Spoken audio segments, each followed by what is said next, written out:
नमस्कार नहीं, welcome you all to world affairs. मैं हूं प्रशांत धवन और इस वीडियो में हम बात करने वाले हैं बाबर्स इन्वेजन ऑफ इंडिया के बारे में। बाबर कैसे भारत में आया, किस तरीके से पहली पानीपत की जंग इसने लड़ी, कैसे ये जंग ये जीता, बाद में कैसे विस्तार किया और कैसे कुछ ही सालों में बाबर फिर मर गया। जो भी इसने कब्जाया था कभी जेन्युइनली इसको एंजॉय कर नहीं पाया, मगर बाबर ने मुगल साम्राज्य की नींव रख दी थी। ना फर्स्ट ऑफ ऑल यहाँ पे आपको समझना होगा बेसिक्स के बारे में कि बाबर आया कहां से था। क्या बाबर अफगानिस्तान से आया था, ईरान से आया था? तो इसका आंसर है नहीं। बाबर एक्चुअली आया था मॉडर्न डे उज्बेकिस्तान से। आपको पता होगा सेंट्रल एशियाई देश है उज्बेकिस्तान। आज के समय हम लोग इनको लोन देते हैं बहुत सारे, हम इनकी हेल्प करते हैं। इंडिया के काफी अच्छे रिलेशन है उज्बेकिस्तान के साथ, मगर आज से कई सदियों पहले एक वॉरलॉर्ड यहाँ से उठा बाबर के नाम से और उसने एक एक करके बहुत सी आसपास की जो जमीनें हैं कैप्चर करी। मॉडर्न डे पाकिस्तान का बहुत सारा एरिया कैप्चर किया और फिर ये पहुंचा इंडिया में।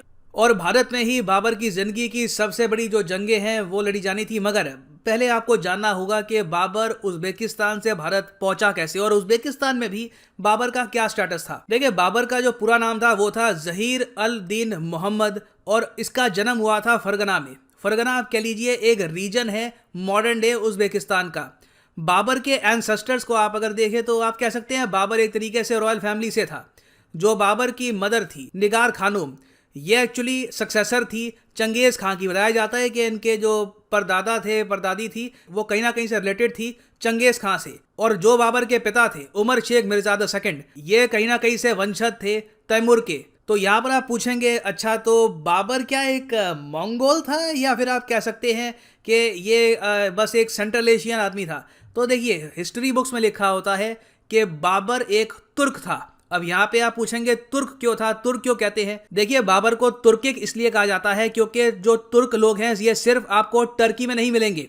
हालांकि कंट्री का नाम टर्की है तो लगता है कि सारे टर्क्स यहीं पर रहते होंगे, मगर जो टर्क्स हैं ये आपको मिलेंगे एजरबाईजान में। उसके अलावा तुर्कमेनिस्तान, नाम से पता लग रहा है टर्किश लोगों की जमीन है ये। उसके अलावा उज्बेकिस्तान, किर्गिस्तान, इवन कजाकिस्तान, ये जो सारे देश हैं यहाँ पे आपको मिलेंगे तुर्किक लोग। तुर्क अपने आप में एक एथनिसिटी है, जिस तरीके से बंगाली एक एथनिसिटी है। बंगाली आपको मिलेंगे वेस्ट बंगाल में, बांग्लादेश में, इवन ओडिशा के नॉर्दर्न पार्ट्स में भी आपको मिलेंगे, बिहार में भी मिलेंगे। उसी तरीके से तुर्क आपको मिलेंगे टर्की से लेकर उज्बेकिस्तान तक।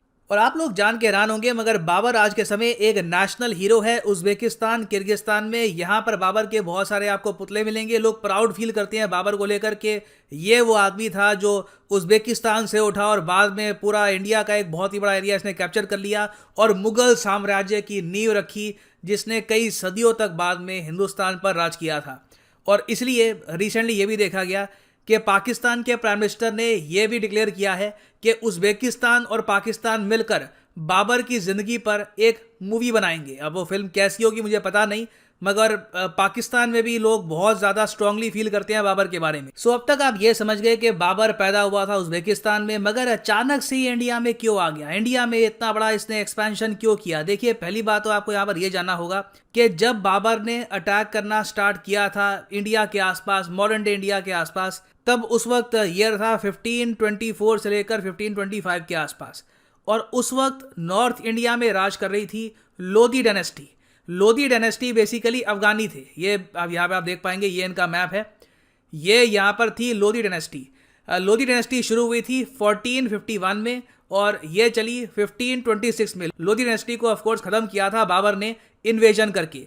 अच्छा, अब दिल्ली में इन लोगों का राज है और इन लोगों की प्राइमरली शुरुआत हुई थी अफगानिस्तान से। और लोधी डायनेस्टी का उस वक्त एम्परर था इब्राहिम लोधी। ये दिल्ली में राज कर रहा था। दिल्ली से ये पूरे नॉर्थ इंडिया का एक बहुत बड़ा एरिया कंट्रोल कर रहा था। मगर बहुत ही जल्द इब्राहिम लोधी की जंग होने वाली थी बाबर के साथ। अब यहाँ पे आप पूछेंगे तो बाबर बस अचानक से रैंडमली आ गया, उसने कहा कि ठीक है इब्राहिम लोधी से मैं लड़ूंगा? तो इसका आंसर है नहीं।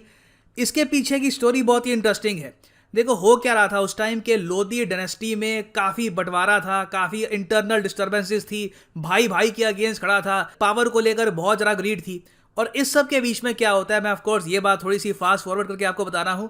इस बीच क्या होता है कि दौलत खान लोधी, जो अंकल था इब्राहिम लोधी का, इसने चिट्ठी लिखकर बाबर को इनवाइट किया। उसने यहाँ पर कहा कि देखो, तुम ऑलरेडी पंजाब के, नॉर्दर्न पंजाब का जो कुछ एरिया है उसको वैसे ही कब्जा चुके हो, आओ हमारे साथ खड़े हो, दौलत खान लोधी तुम्हारी मदद करेगा। बाबर और दौलत खान लोधी मिलकर इब्राहिम खान लोधी को हरा देंगे और लोधी डायनेस्टी को ऑल टुगेदर हम चेंज कर देंगे। बाबर को बहुत सारी यहाँ पर लूट मिलेगी और दौलत खान लोधी इब्राहिम लोधी को रिप्लेस कर देगा दिल्ली में। ये थी यहाँ पर स्टोरी, सिर्फ एक पावर स्ट्रगल थी। और आप अगर दौलत खान लोधी के पर्सपेक्टिव से देखें तो ये प्लान ऑलमोस्ट काम कर ही गया था।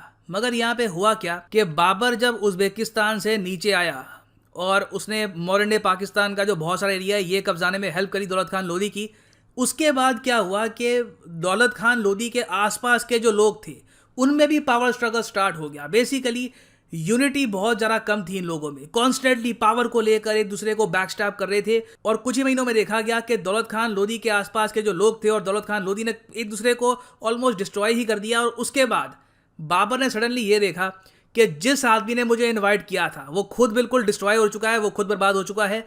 अब मेरे सामने ऑप्शन है, मेरे सामने एक चांस है कि अब मैं खुद दिल्ली पे अटैक कर सकता हूं और खुद अपना साम्राज्य यहां पर स्थापित कर सकता हूं। बाबर के पास ये गोल्डन अपॉर्चुनिटी थी, मगर उसको ये पता था कि इब्राहिम लोधी की आर्मी बहुत ज़्यादा बड़ी है। बाबर की मैक्सिमम जो आर्मी थी घुड़सवारों की थी, वहाँ पे 12 से लेकर 15,000 के आसपास घुड़सवार थे। जो आसपास का एरिया उसने कब्जाया था, अफगानिस्तान का, पाकिस्तान का नॉर्दर्न एरिया, वहाँ से वो कुछ लोगों को ले सकता था। मगर तब भी इब्राहिम खान बहुत स्ट्रांग था। बाबर को कुछ एक्स्ट्रा चाहिए था, बाबर को एक एक्स्ट्रा पावर चाहिए थी जिससे ऑल टुगेदर वो इब्राहिम लोधी को जेन्युइन तरीके से डैमेज कर पाए। और ये जो एक्स्ट्रा पावर बाबर को चाहिए थी वो थी आर्टिलरी।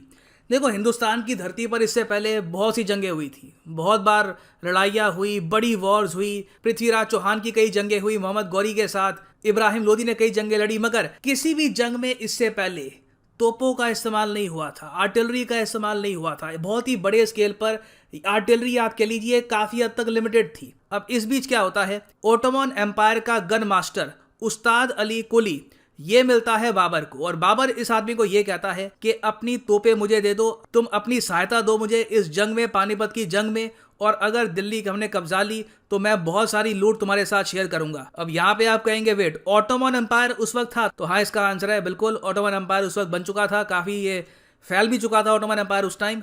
और सिंस बाबर भी एक टर्क था और ऑटोमन एम्पायर को भी टर्किश लोग ही चला रहे थे प्राइमरली, तो उस्ताद अली कुली के कुछ रिलेशन भी थे बाबर के साथ। तो उस्ताद यहाँ पर मान गया और सडनली बाबर के पास आ गई तोपें। और तब बाबर को लगा कि ओके, मेरे पास एक बार को लोग कम हो मगर जो टेक्नोलॉजिकल मेरे पास एडवांटेज है इससे मैं इब्राहिम लोधी को हरा सकता हूँ। तो अब हम आ चुके हैं 1526 में। 1526 हिस्टोरिक साल भारत की हिस्ट्री में। पानीपत की पहली जंग इसी साल हुई थी। बाबर उज्बेकिस्तान से ऑल द वे अपनी एक ह्यूज आर्मी, करीब बताया जाता है, कई एस्टिमेट्स है 12,000 से लेकर 25,000 सोल्जर्स की अपनी आर्मी लेकर पानीपत में पहुंच जाता है। इब्राहिम लोधी भी इसके सामने खड़ा है और दोनों इस धरती पर डिसाइड करने वाले थे कि हिंदुस्तान पे राज, एटलीस्ट नॉर्थ इंडिया पे राज कौन करेगा। नाउ अब देखते हैं पानीपत की पहली जंग में क्या होता है। यहाँ पे आप देखेंगे ये है बाबर की सेना ऊपर और नीचे यहाँ पे है इब्राहिम लोधी की सेना। और नोटिस करेंगे यहाँ पे आप कि बाबर ने कार्ड्स बिछा रखी हैं और कार्ड्स के ऊपर या तो तीरंदाज थे बाबर के या फिर बाबर की जो आर्टिलरी के लोग थे ये यहाँ पर चढ़े हुए थे। और ये बहुत ही इंपॉर्टेंट था बाबर के लिए इस सेटअप में लड़ना, क्योंकि इब्राहिम लोधी के पास थे हाथी, बहुत सारे हाथी, और ये हाथी बाबर की सेना को कुचल देते अगर बाबर के पास तोपें ना होती।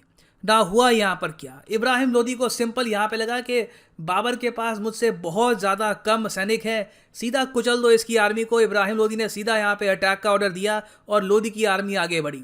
सबसे आगे यहाँ पर थे हाथी, मगर हाथियों पर बाबर की जो यहाँ पर कैनन्स हैं, जो तोपें हैं, उसने अटैक करना स्टार्ट कर दिया और इससे लोधी की जो आर्मी है इसको कुछ नुकसान हुआ। हाथियों का आप इमेजिन कर सकते हैं बहुत ही तेज़ स्पीड से जब कैनन के गोले हिट करेंगे तो काफ़ी हाथी वहीं पे बैठ जाएंगे, वो आगे अटैक नहीं कर पाएंगे। लोधी ने फिर भी कोशिश करी, अपनी जो कैवलरी है, जो घुड़सवार है, उनको आगे भेजा, मगर जो लोधी के घुड़सवार थे उनको बाबर के घुड़सवारों ने पीछे धकेल दिया। इस तरीके से यहाँ पे आप देख पाओगे लोधी को एक्चुअली कुछ समझ नहीं आया कि इस टैक्टिक के अगेंस्ट मैं करूं क्या, क्योंकि उसने भी अपनी ज़िंदगी में इस टाइप की जंग कभी लड़ी नहीं थी जहां पर रास्ते में बहुत सारी ये गाड़ियां बिछी हुई हैं, ये कार्ड्स बिछी हुई हैं और पीछे से जो तोप है ये लगातार गोले बरसा रहे हैं। और बीच में देखिए एक बहुत ज़्यादा अजीब चीज़ ये हुई कि जब बाबर ने लगातार फायरिंग करी अपनी तोपों से तो इब्राहिम लोदी के कई जो हाथी थे ये डर के मारे जब वापस भागे, इन्होंने अपनी ही बहुत सारी आर्मी के लोगों को कुचल दिया। यहाँ पे आप देखेंगे ये हिस्टोरिकल फैक्ट है कि इब्राहिम लोदी के जो हाथी थे जब डर के मारे, क्योंकि इतनी वहाँ से फायरिंग हो रही थी बाबर की साइड से कि हाथी जब पीछे मुड़े तो हाथियों ने ही बहुत सारे सोल्जर्स को मार डाला। तो यहाँ तक आप कह सकते हैं इब्राहिम लोदी अपना सारा एडवांटेज हार चुका था। इसकी आर्मी कंप्लीटली आप कह लीजिए सरप्राइज थी कि ये हो क्या रहा है। इन्होंने कभी भी इस टाइप की वॉर नहीं लड़ी थी। और फिर इब्राहिम लोदी खुद आगे सामने आया, इसने कोशिश करी कि बाबर से ये खुद लड़े, मगर ये ज़रा उस वक्त कुछ कर नहीं पाया था। इसके बहुत सारे लॉसेस हो चुके थे, लगातार आर्टिलरी से फायरिंग हो रही थी, तीरंदाज लगातार अटैक कर रहे थे और इब्राहिम लोदी की यहाँ पर हार हो जाती है। बाबर पहली पानीपत की जंग जीत जाता है और ये जंग जीतने की खुशी में बाबर ने फिर बाद में 1527 में पानीपत में ही एक मस्जिद बनवाई। इस मस्जिद का नाम है काबुली बाग मस्जिद।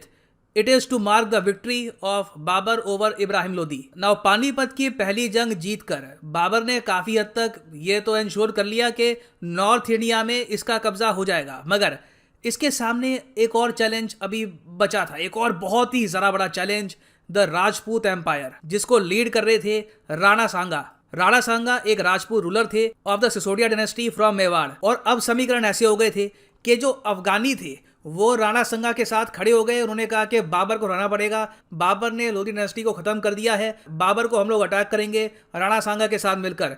तो कई अफगानियों ने राणा सांगा की हेल्प करी और उसके बाद देखा गया कि एक और बहुत ही बड़ी जंग हुई, battle of Khandwa. Now battle of Khandwa के बारे में मैं क्या कहूँ।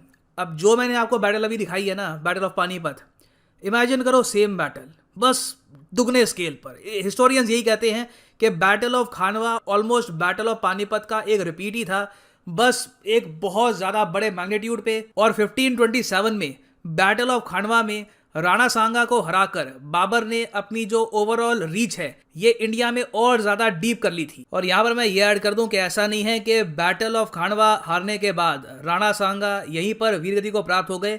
ये एक्चुअली पीछे हट चुके थे और इनकी जो फोर्सेस थी ये चित्तौड़ तक सीमित थी और ये फिर से बाबर को अटैक करना चाहते थे। राणा सांगा जानते थे कि बाबर को हराया जा सकता है और ये फिर से अटैक कर देते बाबर को, मगर अनफॉर्चुनेट देखिए बात यहाँ पर ये हो जाती है कि 1528 में इन्हीं के जो शेफ्स हैं, इन्हीं के एम्पायर के शेफ्स इनको जहर दे के मार देते हैं। इंटरनल पावर स्ट्रगल यहाँ पर भी स्टार्ट हो जाती है। कुछ हिस्टोरियंस ये भी कहते हैं कि इनके एम्पायर के लोगों को डर ये था कि लगातार वॉर कर करके एम्पायर को काफ़ी लॉस पहुंचा देंगे, मगर मैं आपको ये बता दूं कि राणा सांगा अगर वेट करके बाबर को बाद में अटैक करते तो हो सकता है कि वापस ये दिल्ली कब्जा भी सकते थे। क्योंकि हुआ यहाँ पर क्या कि बाबर की मौत 1530 में खुद ही हो गई। बाबर बीमार होकर मर गया था इंडिया में और बाबर के बाद जो इसका बेटा था हुमायूं, इसने मुगल साम्राज्य को संभाला और बाबर के मरने तक आप अगर देखो ये बन चुका था भारत का नक्शा बाबर की मौत तक। यहाँ पे आप देखोगे ये जो रीजन है ये सफाविद संभाल रहे थे ईरान के। ये जो एरिया था यहाँ पर पूरे नॉर्दर्न इंडिया का ये मुगल एम्पायर संभाल रहा था और बहुत ही जल्द in the future Mughal empire का और विस्तार ही होना था। कई इनके एम्परर्स आए और धीरे धीरे मुगल एम्पायर फैलता गया, मगर इस सब की शुरुआत हुई थी बाबर से। और सबसे ज़्यादा अजीब बात यह है बाबर की लाइफ की कि जो एरिया इसने कब्जाया, जो एम्पायर की स्थापना इसने करी, कभी इस एम्पायर को अपनी ट्रू ग्लोरी में ये देख नहीं पाया। 1526 में बैटल ऑफ पानीपत लड़ी और 4 साल के अंदर अंदर भारत में ही मर गया। तो ये थी video Babar's invasion of India की। अगर कोई हिस्ट्री का एक सर्टन टॉपिक है जिस पे आप चाहते हैं कि मैं वीडियो बनाऊं तो उसके बारे में लिखिएगा in the comment section below. अगर कोई और लिखता है उसके बारे में तो आप उसकी कमेंट को लाइक भी दे सकते हैं ताकि मुझे पता लग सके कि बेसिकली आप किस टॉपिक पर लेक्चर चाहते हैं। It can be about any topic in the world, it can be about Mughal empire, it can be about world war 2, world war 1। आप लिखिएगा इसके बारे में, आपकी सजेशन मिलती है and we will make many more history lectures in the future. और finally यहाँ पर मैं ये भी ऐड कर दूं कि यूजुअली जब आप यूज़ करते हैं कोड PV10 तो आपको मिलता है 10% डिस्काउंट, मगर जो ये डिस्काउंट है अब इंक्रीज कर दिया गया है फॉर 2 days। 20% डिस्काउंट आपको मिलेगा for 30th and 31st of January 2022। Comment section में जाओ, यहाँ पे आपको मिलेगा लिंक UPSC CSE, इस लिंक पे करो क्लिक और आपको मिलेगा हैवी डिस्काउंट।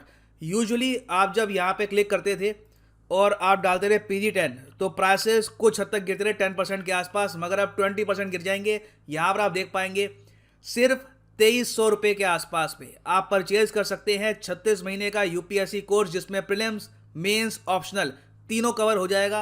आपके पास अभी टाइम है, अगर आप एक कॉलेज स्टूडेंट हैं 2-3 साल का टाइम है, आराम से प्रिपेयर करना है for UPSC. You can go for the 36 month course और अनअकैडमी की तरफ से आपको बुक्स मिलेगी, मटेरियल मिलेगा, you will get the PDFs, lectures, everything. So use the code PG10 and save money. So इसी नोट के साथ ये है वीडियो का अंत। Thank you for listening and as always God bless you all.